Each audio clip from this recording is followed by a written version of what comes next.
So in part D, we are told we need to install a drinking fountain that is equal distance from each three of the attractions, so A, B, and C.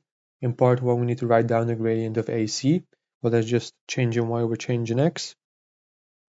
So if we consider the entire line, change in the y coordinates is minus 16, goes from 16 to 0, and x goes from 0 to 12. So this will be minus 4 over 3.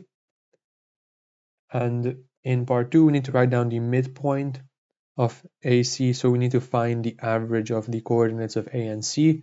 So the x coordinates of A and C are 16 and 12 and 0, so that will simply be 12 over 2, so that's 6.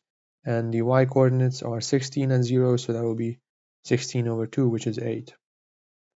And then in part 3, now we need to find the equation of the point. So we have found that the midpoint is here. This will be our perpendicular bisector.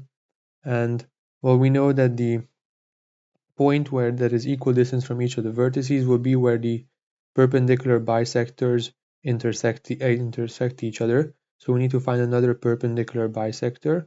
So let's say this one, and we need to find their intersection point. So this one will be pretty simple, as this is simply in the middle of the line, so this will be at y equals 10. So we just need to find the equation of the perpendicular bisector of AC, and then we are done. So firstly, we need to think about what the tangent will be.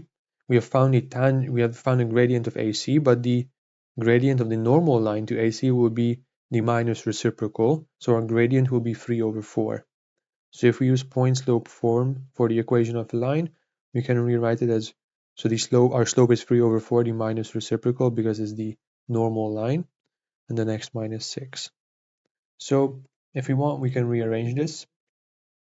We can rearrange this into the form y is equal to 3 over 4x plus 7 over 2. And what we need to see is where this is equal to 10.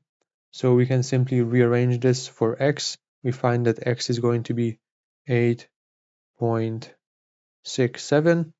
And well, we know the y coordinate will have to be 10, as it has to be on this line, the perpendicular bisector of BC, and that takes y values of 10 everywhere.